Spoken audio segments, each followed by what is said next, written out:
स्वागत है एक बार फिर से सभी दर्शकों का इंडिया प्लस न्यूज के स्पेशल प्रोग्राम वार्ड की सरकार में।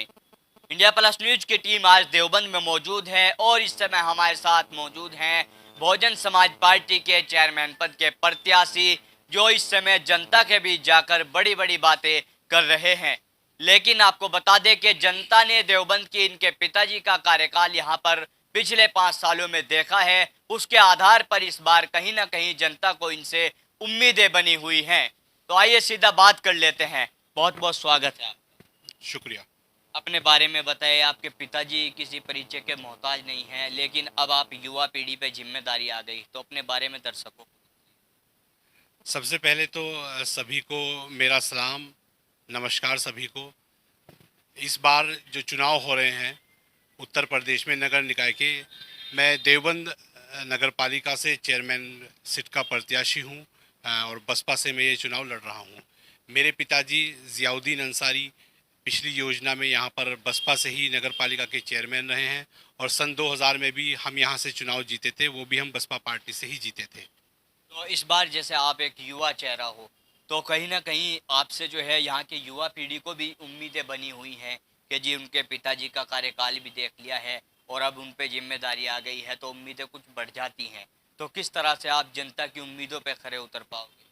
जी, आपको बताना चाहूँगा, जब मेरे वालिद साहब चेयरमैन थे, मैंने तब भी पूरी ईमानदारी से अपना काम किया था और अब भी अगर मैं चेयरमैन बनता हूँ तो इंशाल्लाह मैं जनता की उम्मीद पे खरा उतरूँगा। जो कुछ पिछले काम है वो बाकी रह गए हैं, वहीं से मैं फिर शुरुआत करूँगा और उन कामों की भरपाई करूँगा, उनकी पूर्ति करूँगा।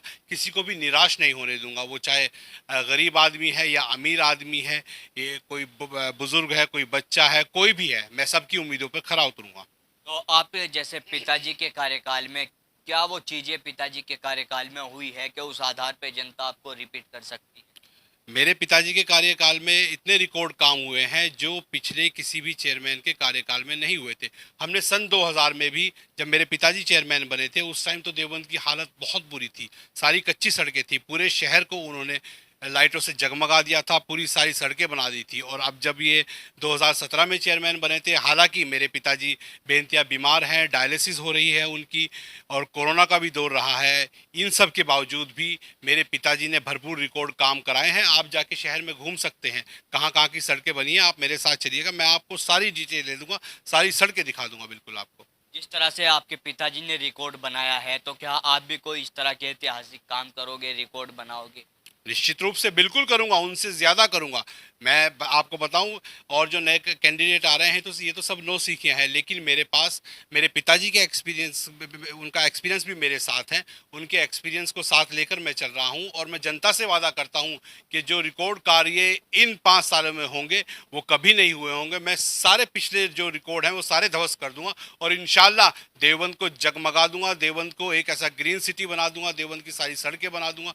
कोई भी समस्या देवबंद वासियों की होगी, इंशाल्लाह उससे हल करने में मैं पीछे नहीं हटूंगा। लेकिन जिस तरह से आप भी अभी बातें बता रहे हैं, आपके पिताजी का कार्यकाल भी है, देवबंद की जनता से भी हमारी बात हुई है। जनता का कहना है जी उम्मीदें तो हमें उसी परिवार से इस बार भी है, लेकिन कुछ चीज़ें, कुछ कमियां बाकी रह गई थी जो वो पूरी नहीं करा पाए। इस बार फिर से जनता को उम्मीद है कि ताकि उन चीज़ों को भी दुरुस्त करा सकें। जी बिल्कुल, देखिए मैं आपको बताऊं, 100% तो काम नहीं हो पाता है। जब हम चेयरमैन बने तो उम्मीद थी कि हमने अपना एक टारगेट बनाया था कि हम ये काम कराएंगे, यहाँ यहाँ की सड़कें बनाएंगे।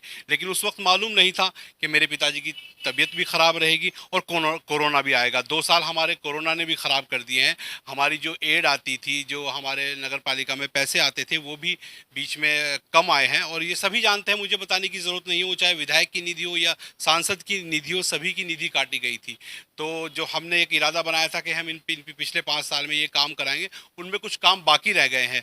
मैं वहीं से फिर शुरुआत करूंगा अपनी, और मैं अगर नगर पालिका का चेयरमैन बनता हूं तो इंशाल्लाह रिकॉर्ड काम होंगे यहाँ से, जो पहले कभी नहीं हुए हैं। देवबंद की जनता को आप इस बार युवा चेहरा सामने आ गए हैं। युवाओं के लिए क्या वो चीज़ें मिलने वाली है जो इतिहास के पन्नों में नाम दर्ज करा सके आप? देखिए, मैं आपको बताना चाहूँगा देवबंद एक ऐसी जगह है यहाँ पर जो हमारे युवा हैं उनमें काफ़ी प्रतिभा है। लेकिन ये हमारे यहाँ एक तो जो मैं सबसे ज़्यादा दिक्कत महसूस करता हूँ, मेरे पास बहुत युवा आते हैं और वो मुझसे ये कहते हैं कि देवबंद में कोई स्टेडियम नहीं है। मैं अगर चेयरमैन बनता हूँ तो इंशाल्लाह मैं यहाँ पर सरकार से भी गुज़ारिश करूँगा और पूरी कोशिश करूँगा कि यहाँ पर एक स्टेडियम बनवाने की कोशिश करूँ युवाओं के लिए ख़ास तौर से। महिलाओं की एक अहम भूमिका चुनाव में होती है। 50% की हिस्सेदारी महिलाओं की होती है, लेकिन तमाम पुरुषों से बात की जाती है। चुनाव के समय में तमाम वादे होते हैं, महिलाओं के किसी भी मुद्दे पे कोई ध्यान नहीं देता है। किस तरह से कार्य की योजना बनाई है, महिलाओं के हित में क्या वो कार्य होंगे? देखिए, मैं आपको बताना चाहूँगा, आप ये बात कह रहे हैं कि महिलाओं पे ध्यान नहीं जाता। हमारे पिछले 5 साल यहाँ पर गुज़रे हैं। मेरे पास हमारे ऑफ़िस में बहुत जो गरीब लोग हैं, जो महिलाएँ हैं, वो आती थी। अब उनके बहुत काम होते थे। किसी महिला का मान लीजिए शौहर की डेथ हो गई, तो वो पेंशन के लिए आती थी या किसी का प्रधानमंत्री आवास योजना का काम था, वो मैंने महिलाओं के काफ़ी महिलाओं के बनवा कर दिए हैं। उनके पेंशन के काम करा के दिए हैं। बहुत से राशन कार्ड मैंने महिलाओं के बनवा के दिए हैं। ऐसा नहीं है कि उनके बारे में बात नहीं होती है। हमारे यहाँ आप देखिएगा, मैं आपको मेरे पास ऑन रिकॉर्ड है ये सारी चीज़ें, मैंने महिलाओं के लिए भी बहुत काम किए हैं और मैं ज़्यादातर, क्योंकि महिला एक ऐसी होती है ख़ास तौर से मुस्लिम समाज में जो बाहर नहीं निकलती है, उनकी कोई सुनवाई नहीं होती है। मैं ख़ास तौर से महिलाओं पे इसी चीज़ का ध्यान रखूँगा कि उनको कोई परेशानी ना हो और मैं उनके हक़ के लिए लड़ूँ और उनके लिए बेहतर काम करूँ। बहुजन समाज पार्टी से आप प्रत्याशी हैं। बहुजन समाज पार्टी का धरातल पे आज के समय में बहुत बैकफुट पे बहुजन जा रही है। तो किस तरह से आगे की चीज़ें हैं कि उसको भी दुरुस्त कर सकें? जिस तरह से सहारनपुर में इमरान मसूद इन दिनों चर्चाओं में बने हुए हैं, देवबंद में आपका नाम बड़ा चर्चाओं में आ रहा है। जी, आपको बताना चाहूँगा, आप बिल्कुल सही कह रहे हैं। एक जो विधानसभा इलेक्शन हुए थे अभी, उसमें ठीक है, मैं आपकी बात मानता हूँ, बसपा पार्टी बैकफुट पे गई थी। लेकिन अब जनता सीख चुकी है, जनता सबक ले चुकी है कि एक तरफ़ा ख़ास तौर से मुस्लिम वोट एक तरफ़ा समाजवादी पे पड़ा था, लेकिन कोई फ़ायदा नहीं हुआ। और आपको बताना चाहूँगा, अब बसपा एक ऐसी पार्टी बन चुकी है जिस पे हमारे जो एससी वोट हैं और ख़ास तौर से मुस्लिम वोट हैं, वो सभी एक तरफ़ा वोट पड़ने जा रहे हैं।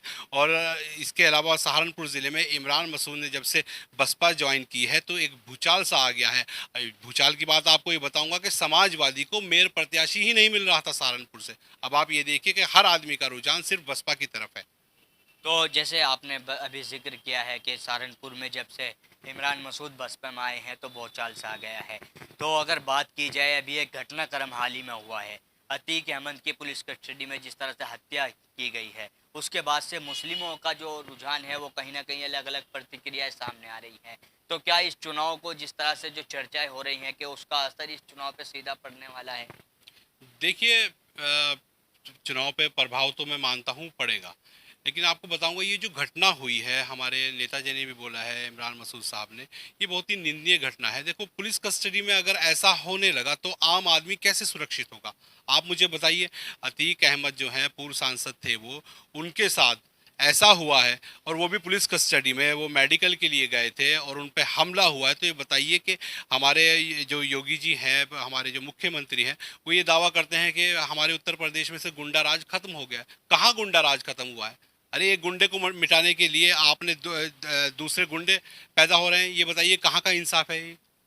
कहाँ गुंडा राज खत्म हुआ है? मैं तो सिर्फ अपने उत्तर प्रदेश की जनता से यही अपील करूंगा कि मुझे प्रशासन पर पूरा भरोसा, कुछ भी भरोसा नहीं है। आप अपनी हिफाजत खुद कीजिए, दूसरों का भला कीजिए। गुंडा राज यूपी में से खत्म नहीं हुआ है, ये घटना इस चीज़ को दर्शाती है और बहुत ही निंदनीय घटना है। मैं अपील करता हूँ कि इस घटना की न्यायिक जाँच होनी ज़रूरी है। तो जमालुद्दीन, इस बार युवा आप सामने आ रहे हो, किससे मुकाबला मानते हैं? देखिए, मुझे नहीं लगता कि मेरा किसी से मुकाबला है। इंशाल्लाह मुझे देवबंद की जनता से पूरी उम्मीद है, वो एक तरफा मुझे वोट करने जा रहे हैं। कहीं अगर कोई दूसरे नंबर पे रहता है तो वो भाजपा होगी। तो हमारे माध्यम से क्या मैसेज देना चाहोगे अपने पार्टी के नेताओं के लिए और देवबंद की जनता के लिए? क्या वो आप पे विश्वास करें? क्या वो चीज़ें ऐतिहासिक होने जा रही हैं? देखिए, मैं आपको बताना चाहूँगा, मैं देवबंद की जनता से सिर्फ यही अपील करूँगा। देखिए, मैं चेयरमैन नहीं था, मेरे पिताजी चेयरमैन थे, लेकिन मैंने तब भी ये पूरी ईमानदारी से अपना कर्तव्य निभाया था, अपना काम किया था, जनता के हक के लिए अपना काम किया, जनता की भलाई के लिए अपना काम किया। 24 घंटे में खड़ा रहा हूँ, चाहे वो कोरोना का टाइम हो या इसके अलावा कोई भी मामला हुआ हो, मैं हर टाइम खड़ा रहा हूँ। मैं देवबंद की जनता से सिर्फ यही अपील करूँगा कि मैं आपका बच्चा हूँ, आपका बेटा हूँ, आप आपका भाई हूं और मेरा ये पहला इलेक्शन है, मुझे एक मौका दे के देखिए। जब मैंने बिना चेयरमैन रहते हुए आपके इतने काम किए हैं, अब तो पावर मेरे हाथ में खुद आ जाएगी, तो इंशाल्लाह देखना मैं देवबंद को उस मंजिल पे ले जाऊंगा कि इंशाल्लाह पूरे हिंदुस्तान में देवबंद का नाम रोशन होगा। तो बहुत बहुत धन्यवाद। शुक्रिया, अस्सलाम वालेकुम। तो हमारे साथ में जमालुद्दीन जो प्रत्याशी हैं देवबंद के बहुजन समाज पार्टी से। देवबंद की जनता ने इनके पिताजी का भी कार्यकाल पिछले 5 सालों में देखा है और अब जिस तरह से ये बातें कर रहे हैं कि जी मैं पिताजी से भी ज़्यादा कार्य देवबंद की जनता के लिए कर दिखाऊंगा। देखने वाली बात होगी इनकी जो बातें हैं इनमें कितनी सच्चाई है। इस चीज़ का पता तो जनता के बीच जाकर ही चलेगा। जनता से भी हम जानने की कोशिश करेंगे कि आखिरकार जो बातें ये कर रहे हैं जनता को इनकी बातों में कितनी सच्चाई नजर आ रही है। मैं अपने सहयोगी सुधीर चौधरी के साथ और मनदीप शर्मा के साथ, India plus news, Saharanpur, Deoband. India plus news, सिर्फ वही जो सही।